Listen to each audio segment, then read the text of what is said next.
Mr. Vice President, Mr. Speaker, members of Congress, representatives of the American people across all states, territories, cities, and communities. I would like, if I may, to take this opportunity to express my particular gratitude to you all for the great honor of addressing this joint meeting of Congress, and on behalf of the Queen and myself, to thank the American people for welcoming us to the United States to mark this semi-quincentennial year of the Declaration of Independence. And for all of that time,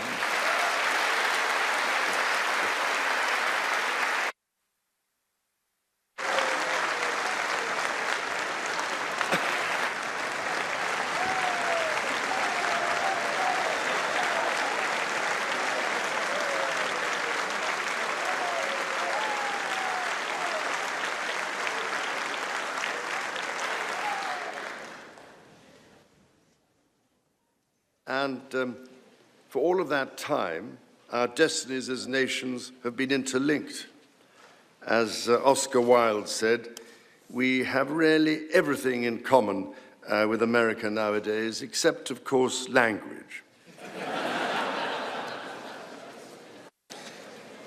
So, ladies and gentlemen, we meet in times of great uncertainty, in times of conflict from Europe to the Middle East, which pose immense challenges for the international community and whose impact is felt in communities the length and breadth of our own countries.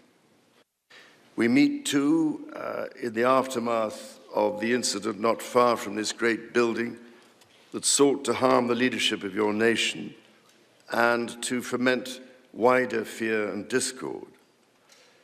Let me say with unshakable resolve, such acts of violence will never succeed.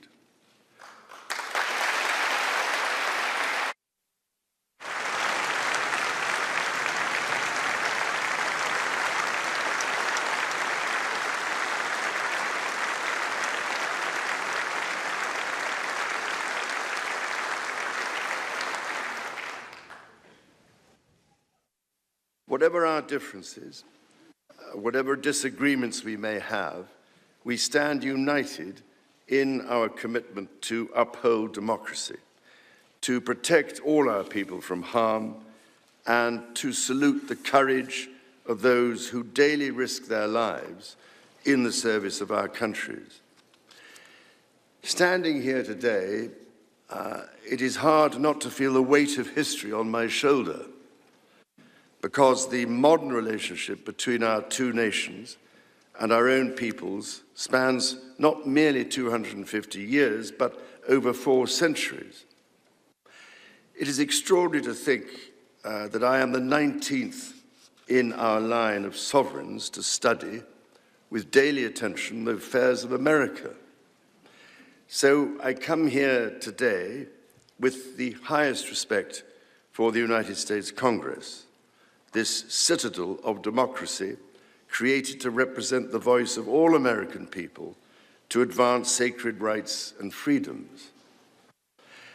Speaking in this renowned chamber of debate and deliberation, I cannot help but think of my late mother, Queen Elizabeth, who in 1991 was also afforded this signal honor and similarly spoke under the watchful eye of the Statue of Freedom above us. Today, I am here on this great occasion in the life of our nations to express the highest regard and friendship of the British people to the people of the United States. Now, as you may know, when I address my own Parliament at Westminster, we still follow an age-old tradition and take a Member of Parliament hostage, holding him or her at Buckingham Palace until I am safely returned. These days, we look after our guests rather well, to the point that they often do not want to leave. I don't know, Mr. Speaker, if there were any volunteers for that role here today. As I look back across the centuries, Mr. Speaker, there emerge certain patterns, certain self-evident truths from which we can learn and draw mutual strength.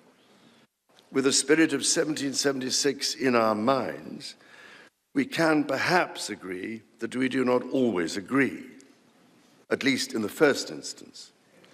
Indeed, the very principle on which your Congress was founded, no taxation without representation, was at once a fundamental disagreement between us, and at the same time a shared democratic value which you inherited from us. Ours is a partnership born out of dispute, but no less strong for it. So perhaps in this example, we can discern that our nations are in fact instinctively like-minded, a product of the common democratic, legal, and social traditions in which our governance is rooted to this day. Drawing on these values and traditions, time and again, our two countries have always found ways to come together. And by Jove, Mr. Speaker, when we have found that way to agree, what great change is brought about, not just for the benefit of our peoples, but of all peoples. This, I believe, is the special ingredient in our relationship. As President Trump himself observed during his state visit to Britain last autumn, the bond of kinship and identity between America and the United Kingdom is priceless and eternal. It is irreplaceable and unbreakable.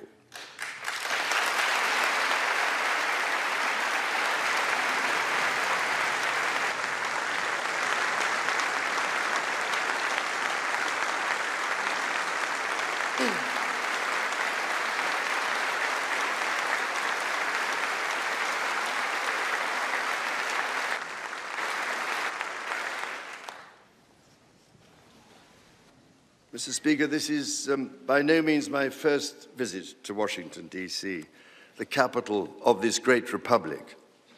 It is, in fact, my 20th visit to the United States and my first as King and head of the Commonwealth. This is a city which symbolizes a period in our shared history, or what Charles Dickens might have called a tale of two Georges.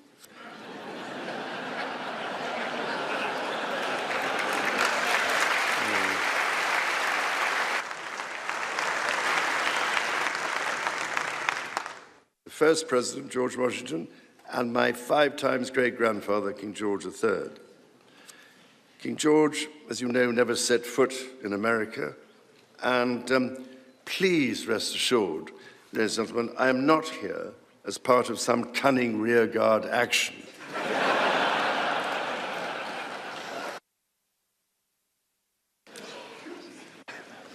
The Founding Fathers were bold and imaginative rebels with a cause. 250 years ago, or as we say in the United Kingdom, just the other day,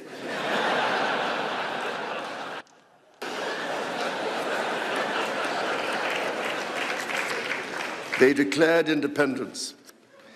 By balancing contending forces and drawing strength in diversity, they united 13 disparate colonies to forge a nation on the revolutionary idea of life, liberty, and the pursuit of happiness.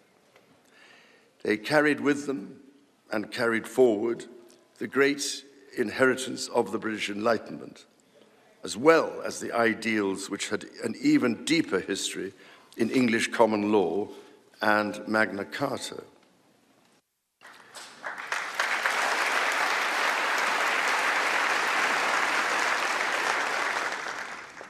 These roots run deep, and they are still vital.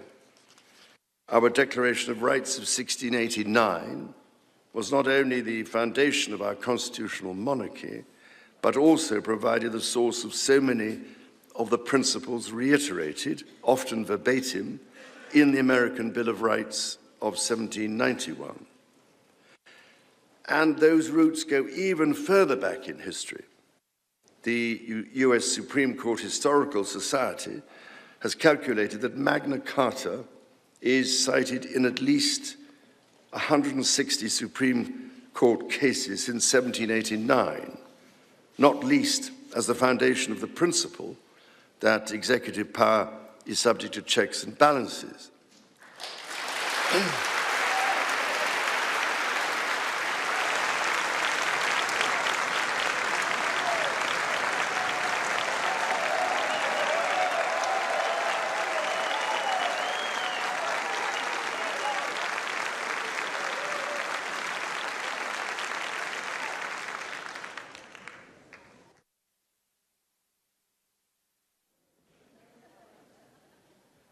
This is the reason why there stands a stone by the River Thames at Runnymede, where Magna Carta was signed in the year 1215. This stone records that an acre of that ancient and historic site was given to the United States of America by the people of the United Kingdom to symbolize our shared resolve in support of liberty and in memory of President John F. Kennedy. Distinguished members of the 119th Congress, it is here in these very halls that this spirit of liberty and the promise of America's founders is present in every session and every vote cast, not by the will of one, but by the deliberation of many, representing the living mosaic of the United States. In both of our countries, it is the very fact of our vibrant, diverse, and free societies that gives us our collective strength, including to support victims of some of the ills that so tragically exist in both our societies today. And, Mr. Speaker, for many here, and for myself, the Christian faith is a firm anchor and daily inspiration that guides us, not only personally,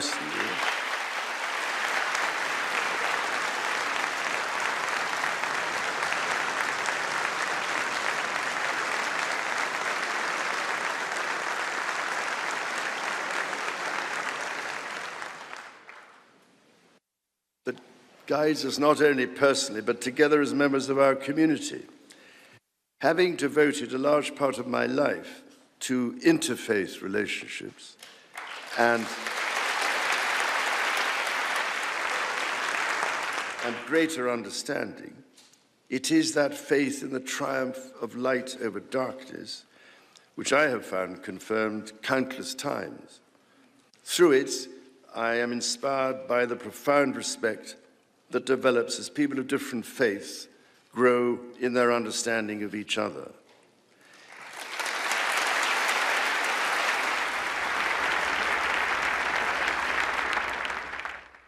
It is why, it is my hope, my prayer, that in these turbulent times, working together and with our international partners, we can stem the beating of plowshares into swords. I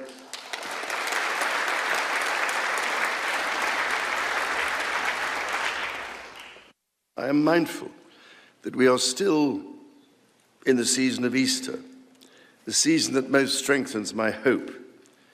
It is why I believe with all my heart that the essence of our two nations is a generosity of spirit and a duty to foster compassion, to promote peace, to deepen mutual understanding, and to value all people of all faiths and of none.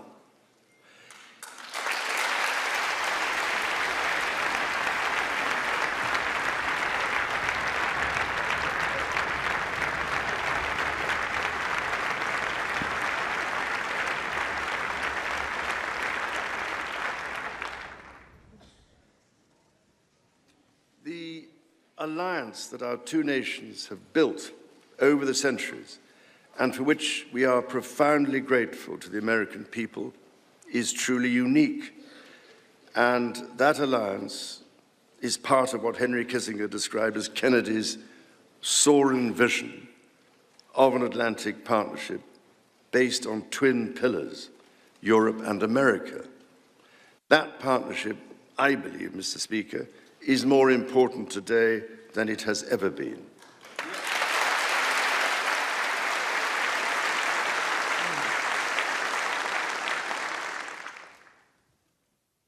The first reigning British sovereign to set foot in America was my grandfather, King George VI. He visited in 1939 with my beloved grandmother, Queen Elizabeth, the Queen Mother. The forces of fascism in Europe were on the march, and sometime before the United States had joined us in the defense of freedom, our shared values prevailed. Today, we find ourselves in a new era, but those values remain. It is an era that is in many ways more volatile and more dangerous than the world to which my late mother spoke in this chamber in 1991. The challenges we face are too great for any one nation to bear alone, but in this unpredictable environment, our alliance cannot rest on past achievements or assume that foundational principles simply endure.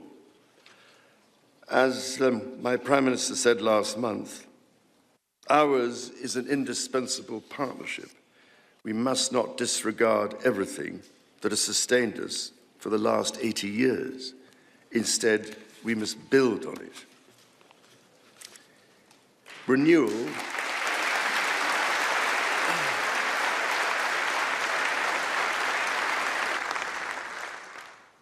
Renewal today starts with security. The United Kingdom recognizes that the threats we face demand a transformation in British defence.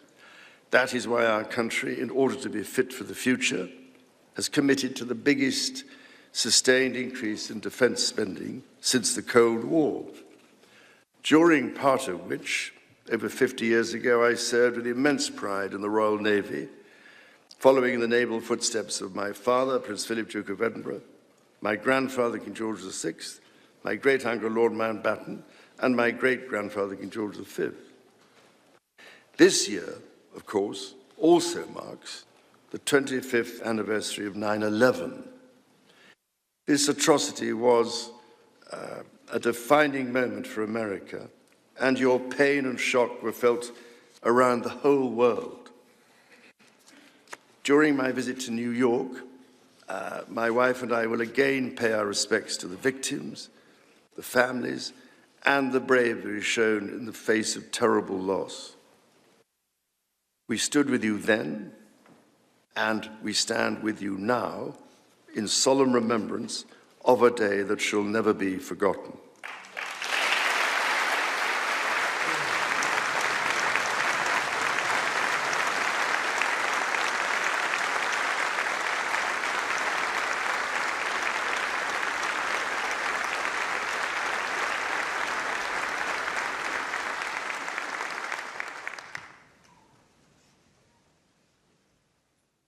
In the immediate aftermath of 9/11, when NATO invoked Article 5 for the first time, and the United Nations Security Council was united in the face of terror, we answered the call together, as our people have done so for more than a century, shoulder to shoulder through 2 world wars, the Cold War, Afghanistan, and moments that have defined our shared security. Today, Mr. Speaker, that same unyielding resolve is needed for the defence of Ukraine and her most courageous people.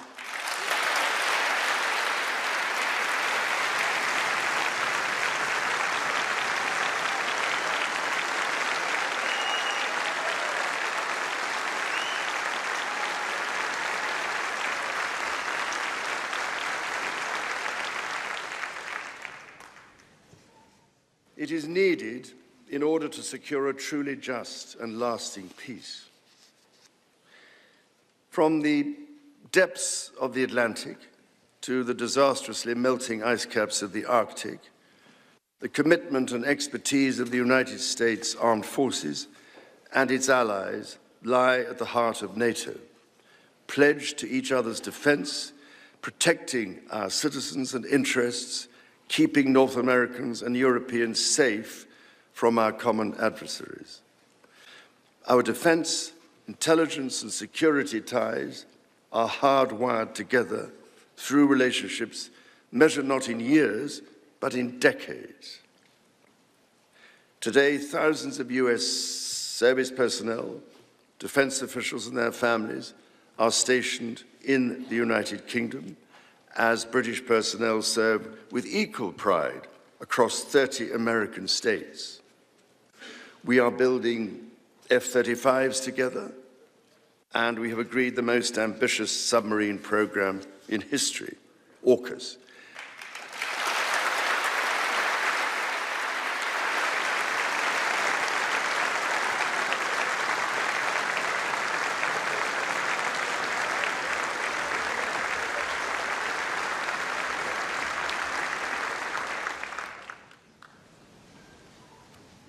And we are doing it in partnership with Australia, a country of which I'm also immensely proud to serve as sovereign. We do not embark on these remarkable endeavors together out of sentiment.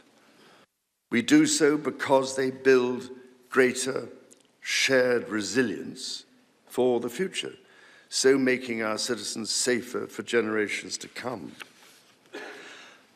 Our common ideals were not only crucial for liberty and equality, they are also the foundation of our shared prosperity.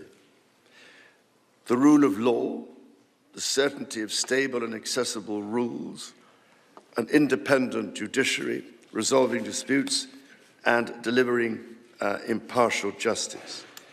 These features created the conditions for centuries of unmatched economic growth in our two countries. This is why our governments are concluding new economic and technology agreements to write the next chapter of our joint prosperity and ensure that British and American ingenuity continues to lead the world.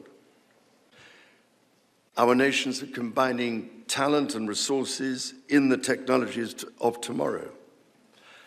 Our new partnerships in nuclear fusion and quantum computing and in AI and drug discovery, holding the promise of saving countless lives.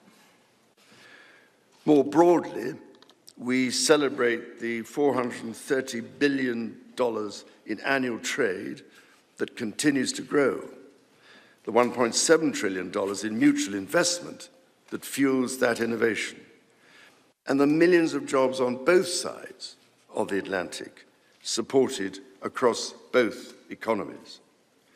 These are strong foundations on which to continue to build for generations yet unborn. Our ties in education, research, and cultural exchange empower citizens and future leaders of both countries. The Marshall Scholarship, named after the great General George Marshall, and the association of which I am so proud to be patron, are emblematic of the connection between our two countries. Since its founding, more than 2,300 scholarships have been awarded, opening doors for Americans from all walks of life to study at the United Kingdom's leading universities. So as we look toward the next 250 years, we must also reflect on our shared responsibility to safeguard nature, our most precious and irreplaceable asset.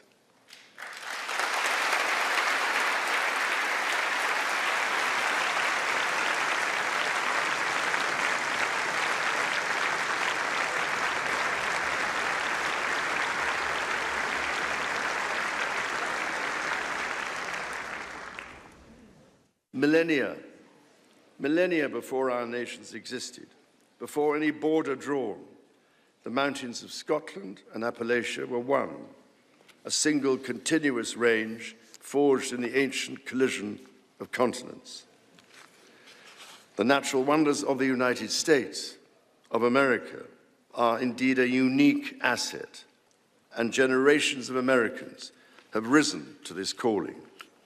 Indigenous, political, and civic leaders, people in rural communities and cities alike, have all helped to protect and nurture what President Theodore Roosevelt called the glorious heritage of this land's extraordinary natural splendor, on which so much of its prosperity has always depended.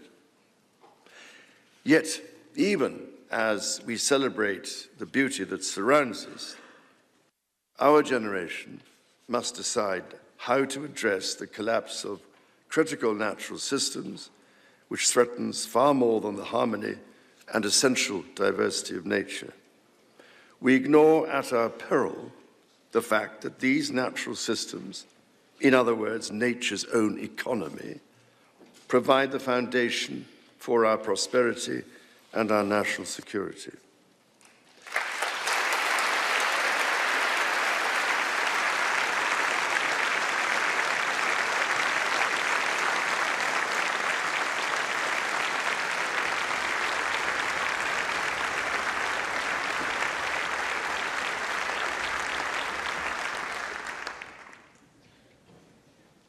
The story of the United Kingdom and the United States is at its heart a story of reconciliation, renewal, and remarkable partnership. From the bitter divisions of 250 years ago, we forged a friendship that has grown into one of the most consequential alliances in human history. I pray with all my heart that our alliance will continue to defend our shared values with our partners in Europe and the Commonwealth and across the world. And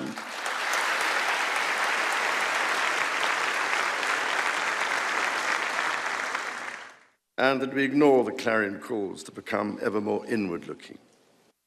Mr. Speaker, Mr. Vice President, distinguished ladies and gentlemen, America's words carry weight and meaning, as they have since independence. The actions of this great nation matter even more.